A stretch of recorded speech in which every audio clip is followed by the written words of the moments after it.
Welcome, everybody, to the Advanced Selling Podcast, the longest-running sales training podcast in the history of podcasts. My name is Bryan Neal.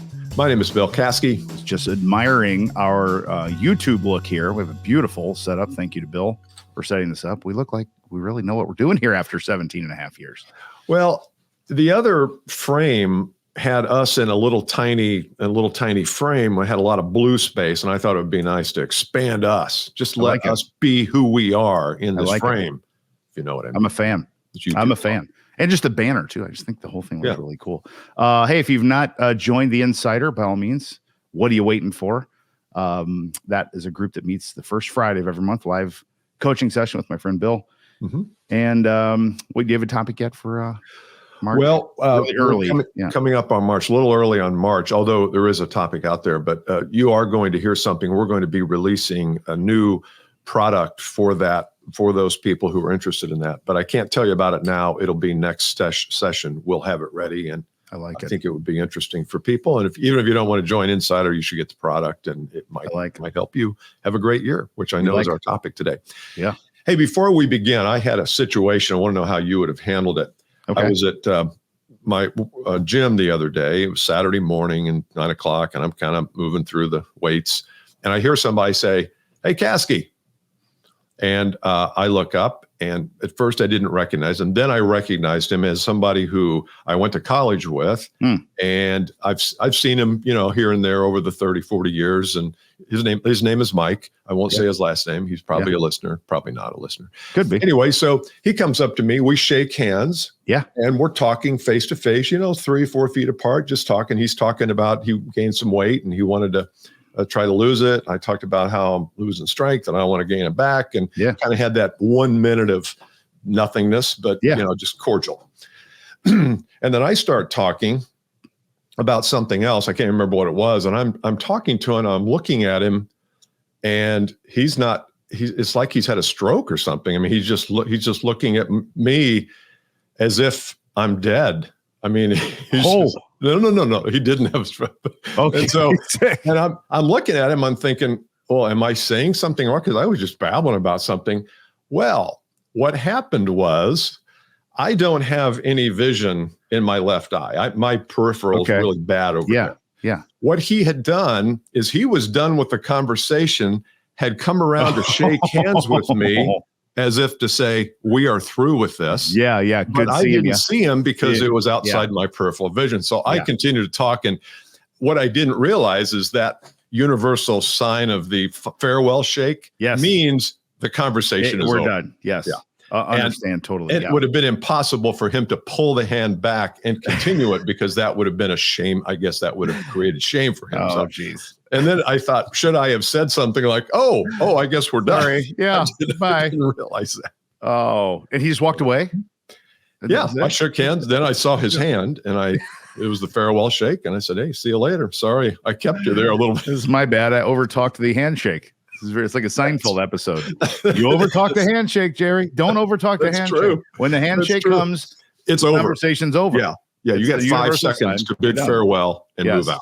That is funny that people do that. They cue you, don't they, when they're done talking to you? Yeah. They think it's polite, but it's really kind of demeaning. Yeah. Well, okay. Well, good seeing you, Bill. Come at me straight. Come on. Are we done? Yeah. On the phone, we'll do well. So anyway, look, I got to run. It's kind of one of those things, but in person, it's the handshake, and again, it came from the side. That's a danger. If you're shaking hands with Bill, come straight ahead. Come straight at me, or come straight at me. Yeah. I might have said something if it were appropriate, but if you didn't, you didn't. It's one of those unique things. But I'm thinking about from his side, where he's giving you the handshake and you're like not moving, and they're like, dude, what are we doing here? I thought we were shaking hands. You know what I mean? So he thinks you're being a jerk, like you're not shaking hands with him. Exactly. And he's probably telling the story on his podcast right now. Maybe you should just lead next time you run into someone you haven't seen in 40 years. Say, hey, before we get into catching up, I got to tell you something. I've got kind of a low peripheral on my left side, so I'm going to keep just to let you know. Most people shake right-handed. They do, and it's my left side. Yeah, totally. So it is totally. I will run into this. I need to figure out how to preempt that. It's a thing. Yeah, for sure. That's interesting. All right. Yeah, I'm sure it is. It really is, though, because it's like, I was searching for a story today. I loved it. But it was. All right. So we're 6 weeks into the year-ish. maybe 7 by the time you get this. And what we want to talk about today is a little bit of now what. This is like your 6-week check-in, because what you have now is you have some directional momentum. And by directional momentum, I mean you're either starting off really well, or you're starting off not so well, or you're starting off right where you wanted to be. Mm-hmm. And so as you're listening to this, we want you to put yourself in the mindset of, okay, I'm going to like take a step back here, look at my 6-week, 7-week New Year results. It's showing me a direction, and I'm going to make any minor course corrections or adjustments now in my business plan or my strategy or my behavior to either stay on course, pile on, or change. Yeah. So we want to talk a little bit about that today. Some tips or ideas on things that we can do as we take inventory. Tip number 1 is take inventory of where the direction that you're going. You know, I think and be fearless about that. I mean, in my business, we're not starting off the way we want to. And so I've done that very thing. But the problem is that a lot of our businesses, our selling cycles, maybe 90 days. Right. And so it's the behavior I did not do in November that's now coming home to roost, if you will, today. So now if I start doing the behavior I know I need to do, it's going to be April or May before I see results. But you got to start. Yep. Did I tell you my quote? Mm-mm. You quoted yourself before, right? Like on a quote card or something like that, or you put it up on LinkedIn? Yeah, I like to quote myself. Yeah. See, so I've never really quoted myself, but I found something I want to quote myself on. Okay, let's go. It's never too late to start. It's always too late to wait. It's never too late to start. It's always too late to wait. Oh, too late to wait. Right? It's always too late to wait. Got that? Yeah. I don't know if it makes sense or not, but you kind of get the gist there. It's like you got to start. So I love that. It could almost be a book title, actually. Yeah, it's never too late to start. The concept of that could be applied to almost everything. Huh. Maybe I'll do that, Bill. Yeah. Inspiring me here. Yeah. So I think the first thing, so I'm going to steal what Bill said as my first tip is the direction is what the direction is.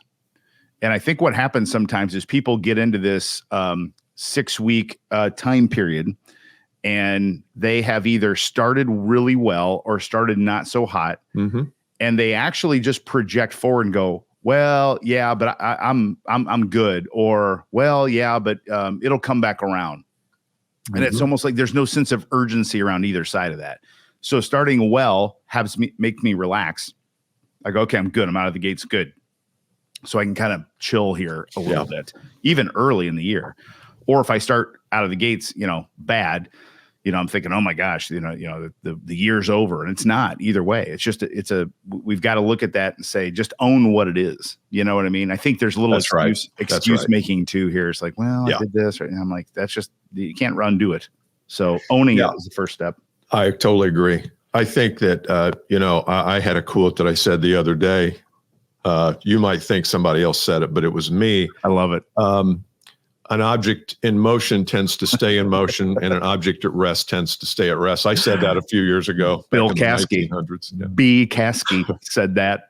It's in a couple of textbooks you could read. It's in my sophomore year physics book, I think. Was it Galileo or was it Einstein? I think it's Newton. I think that's Newton's third law, is it not?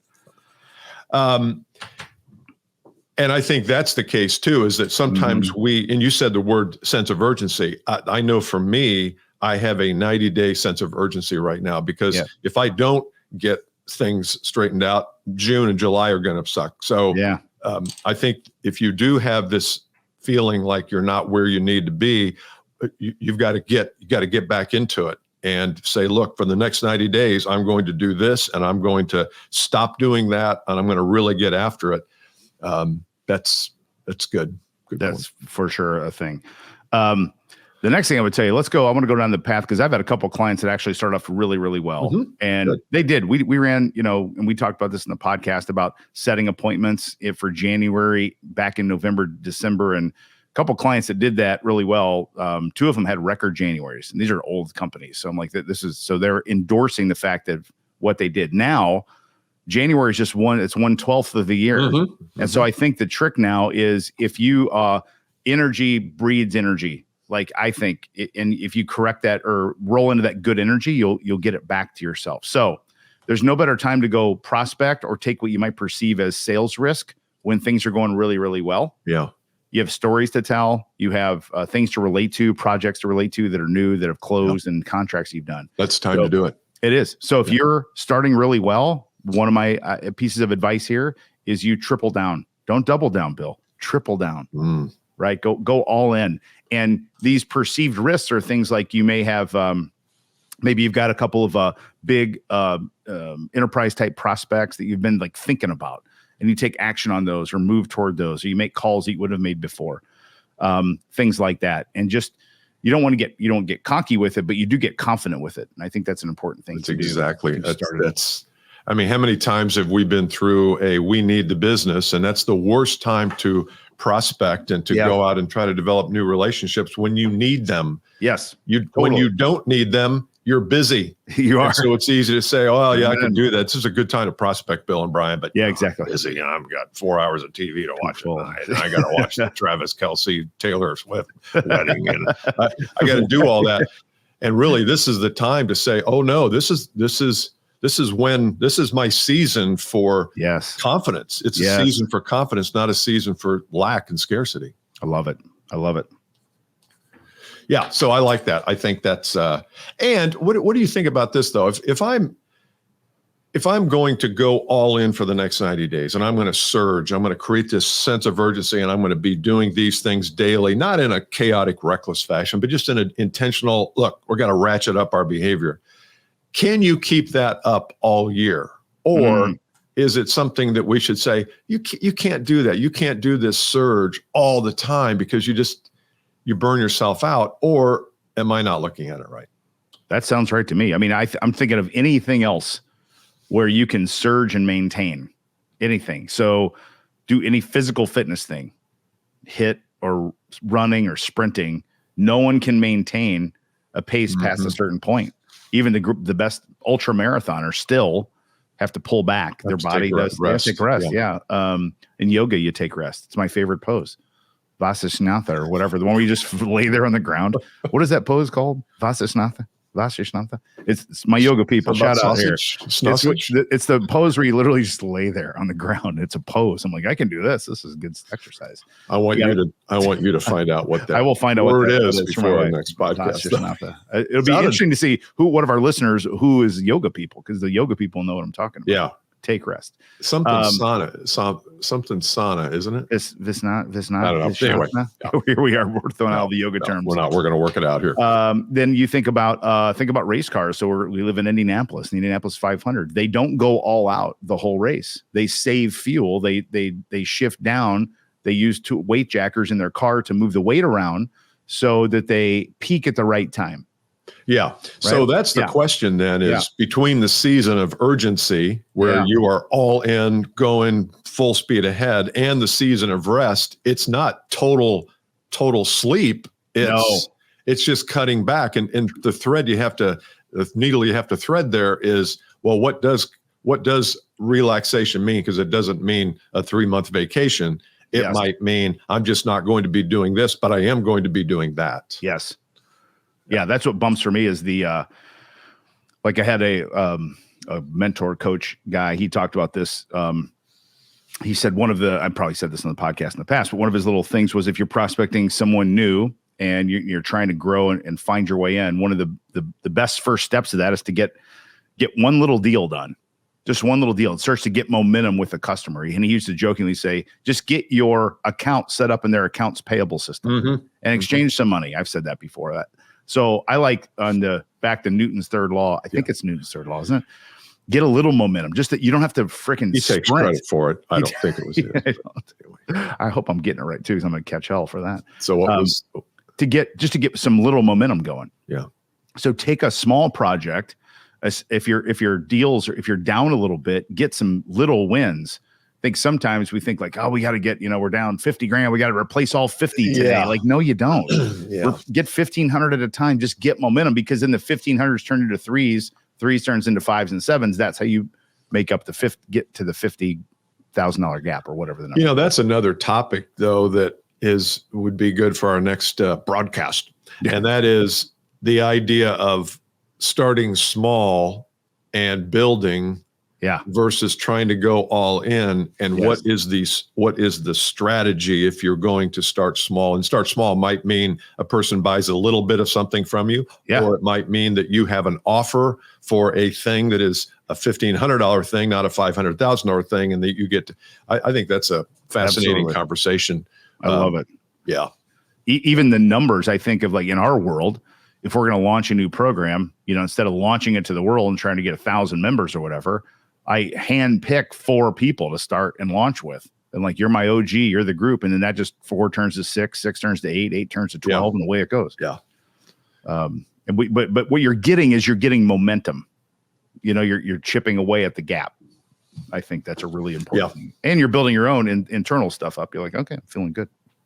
Yeah, I think that the challenge with this topic of checking in with yourself is, what's the behavior that I need to, if I'm in a slowdown, if I'm not starting as quickly as I should, or even if I am, but what's the behavior? What are the behaviors that I need to be doing? Is it like, we ran 2 webinars last year in the 4th quarter, and they were both great. We generated really nice income, good clients, and we haven't done one since. Right. And is that because we've lost the touch of how to do webinars? No. It's just that we gave it all for two webinars, 2 master classes, and then we've pulled back. It's not like we're tired. It's not like we're physically exhausted from them. I mean, but I do think there's a weariness. It's like, okay, now we finished that one. Now we got to do another one. And then at some point you have to say, oh no, we're going to do one every month or every 2 weeks. That's just the way it is. Yes. This is what we're going to do every month. We're going to XYZ, and you have to fill in what XYZ is for you. But that consistent behavior, I think, creates it is not a feast or famine though when it comes to new business. Small amounts. I mean, in your book, you talk about concerted market action. It's very small bits of action over a really long period of time. Yeah. And I think when you're, and even when you're feeling, for those of you who've started off slow and you're trying to get momentum back, I think we have this urge to sprint, and I don't think you should sprint. You just got to get going to build a little momentum. I just don't think that's a good point. Yeah. Cause the sprinting, and you're sprinting out of a little desperation, that's where you tear a hamstring, and I was just thinking about you ripping Achilles when you're landing on the sideline and you run into the game too fast. That was awful. It was bad. I feel bad for that guy. Isn't that awful? He did not want to go to the tent. Oh my God. He knew. Those guys know too. When they're that hurt, they know what it is. I'm just surprised. We're talking about the Super Bowl, and we're recording this a day after. And Bryan obviously has an interest in the Super Bowl. But I was thinking that when the guy tore his Achilles, he's been out there on the field for a couple hours and warming up. And it's like, we all knew what it was when it happened because we've heard about that. But wouldn't he have been warmed up? Well, he had had Achilles tendonitis for like 4 weeks.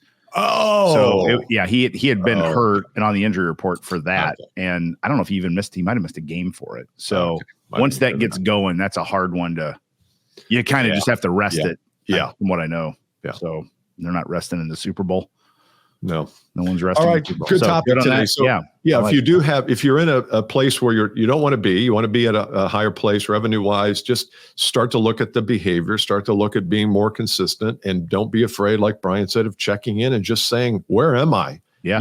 It's just, there's no shame in it because we all go through times where things aren't where we want them to be. We can't beat ourselves up. We just have to, take action. Just go. And if you're starting off really well, triple down. Don't double down. Triple down. I don't know if you're allowed to. Do you triple down? I think you can. I don't gamble, so I have no idea what that is. But do you triple down? Don't know. Yeah, I mean, 3x. Yes, you could. 3x your stuff, right? All right. See you next time. Bye. Bye.